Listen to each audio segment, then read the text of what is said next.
Hey y'all, I forgot to mention in that last video, the whole point of Aquarius stream of consciousness becoming more, rampant during the coming Aquarian age is because of the psychic shift that might occur.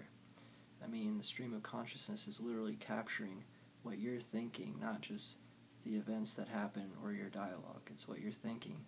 And to have it just go off in tangents is kind of just a preview of what we're going to have to be intaking, potentially from other people's streams of consciousness, Anyway, I just wanted to make that clear. I didn't even mention it. So I read Gaddis's Agape, his very last one, first because, it's really short. But it was okay. I mean, I understand the great question, why the artist shouldn't be turned into an entertainer, but should just be the art itself, and you don't even think about a person creating its personality who made it. You just think of the art itself, and I really agree with that. Like at what point was real art entertaining and not just art created to be entertaining in general? But yeah, Gaddis brings that up, but I mean, he brings up Nietzsche a lot too, and he mentioned Emerson, and of course he mentioned James Joyce. And he also mentioned Gravity's Rainbow, but it's only like he's mentioning it just to say, well, yeah, by the way, I knew that, instead of actually elaborating on it. I don't.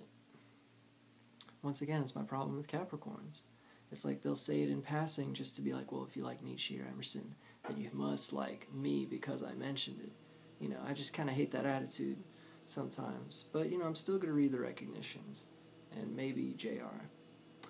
Anyway, I think it's interesting.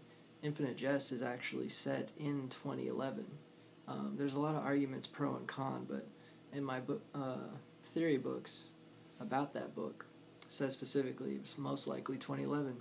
It was written in 96, and I just happened to pick it up this year. And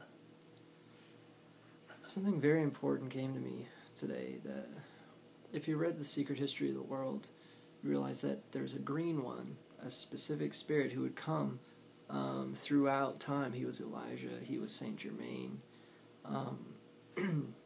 And my theory, if you've read The Key as well by Willie Strieber, this just mysterious character came out of nowhere to give him the next age's knowledge. I don't know, I think the fucking key is actually capturing the present day green one. It's like, I don't know, but you have to read Secret History and The Key to know what I mean.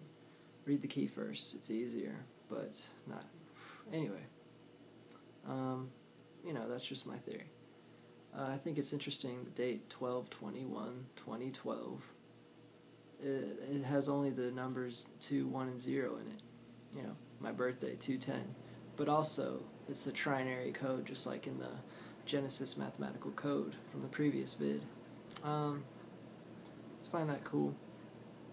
And lastly, in the book of Daniel, I was reading it in its original Hebrew, and V'nitzach is in chapter 8, verse 14, exactly where William Miller calculated Nietzsche's return. And V'nitzach means to justify, the sanctuary will be recleansed. The root word is justify. And it just sounds like Nietzsche, V'nitzach. And I just think it's, strange. But at what point is all this, speculating? Is it strange? What is this? What is that? At what point am I affirming things, I do know Nietzsche was the fulfillment, but how far does God's sense of humor really go?